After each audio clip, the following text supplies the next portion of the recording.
6 μήνες μετά, ο Κορέα προχώρησε ένα βήμα παρακάτω. Ικανοποίησε το αίτημα των κοινωνικών οργανώσεων για επιτροπή λογιστικού ελέγχου. Moi, j'ai été une des personnes désignées par le président Correa pour faire partie de cette commission. Il y avait 18 membres de la commission et il y avait aussi 4 organes de l'État qui étaient représentés dans cette commission. Et nous étions chargés d'auditer, donc d'analyser tous les contrats qui avaient entraîné l'endettement du pays entre 1976 et 2006.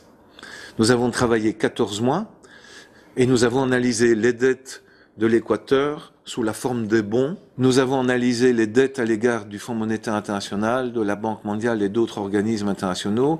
Et nous avons analysé les dettes de l'Équateur à l'égard d'autres pays, à l'égard de la France, du Japon, de l'Allemagne. Et enfin, les dettes intérieures publiques de l'Équateur.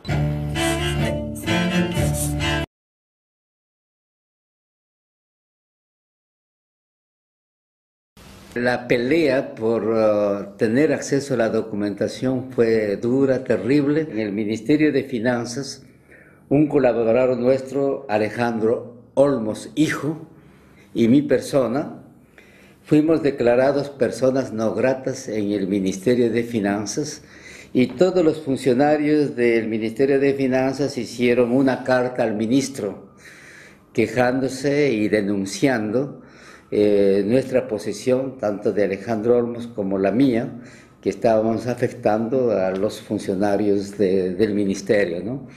O sea que nosotros nos reímos de ese hecho, pero para que vea cómo nosotros hemos tenido dificultades serias en este caso y hemos sido acusados de ser los malos de la película, ¿no? En este proceso de auditoría. Παρά τα εμπόδια, η Επιτροπή κατόρθωσε να ολοκληρώσει το έργο της και διαπίστωσε ότι ένα μεγάλο κομμάτι των χρεών ήταν μη νομιμοποιημένο. Έδωσε τα συμπεράσματά της στο κράτος και το κράτος τα έδωσε στους πολίτες. En fait, ce qui était très important au niveau de la commission d'audit de l'Équateur, c'est que tous nos travaux ont été rendus publics.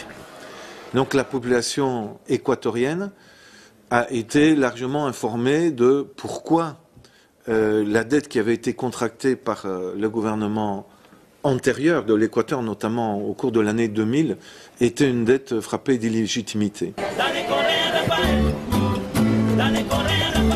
La patria vuelve, el Congreso es decadente, partidocracia y dictadura, con los políticos de siempre. El poder ciudadano te lo dice tu hermano, con la constituyente al pueblo ecuatoriano. Dale Correa, dale Correa. A esos que se creen dueños del Ecuador, nos robaron el futuro y nos botaron del país. Dale Correa, dale Correa. Dale Correa, Rafael. Έχοντας τα στοιχεία από την Επιτροπή, η κυβέρνηση απέδειξε ότι το χρέος είναι μη νομιμοποιημένο και ανακοίνωσε πάυση πληρωμών για το 70% του ομολογιακού χρέους του Ισημερινού. Frente a esa situación, los tenedores de la deuda ecuatoriana comenzaron a sacar sus bonos al mercado a valores muy bajos, del 20% de su valor. ¿Y qué hizo el Ecuador en forma secreta, ¿no?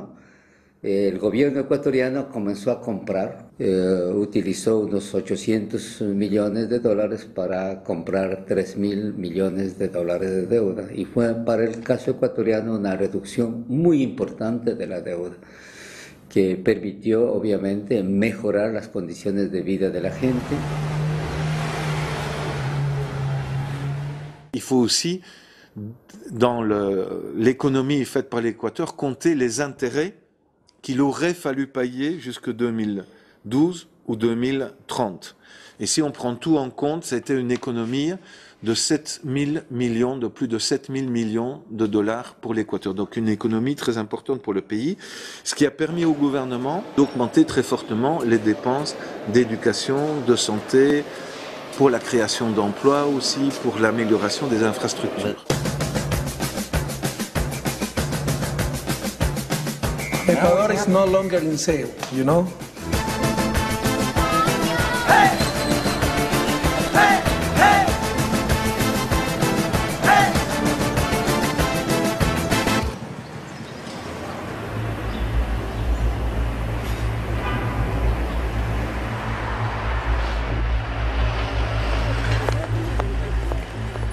Στην Ελλάδα, ιστορικοί, οικονομολόγοι και αναλυτές χύνουν τόνους μελάνι καθημερινά για το πώς θα αντιμετωπίσουμε το δημόσιο χρέος.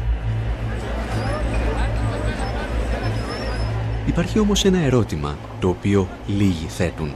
Χρωστά στα αλήθεια ο ελληνικός λαός όλα όσα του ζητούν?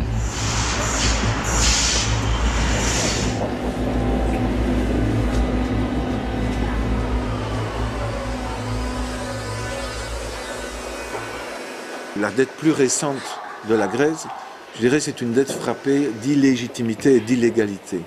Alors, quels sont les signes de ça?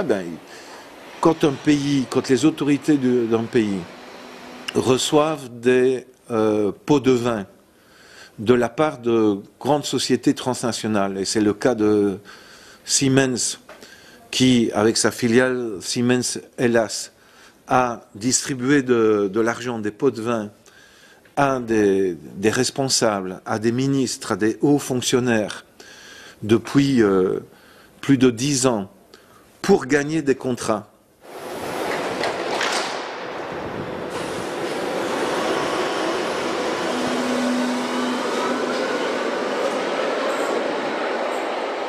Là, on peut dire qu'il y a clairement une marque d'illégalité et d'illégitimité et que ces dettes-là doivent être mises en cause, c'est absolument évident pour moi.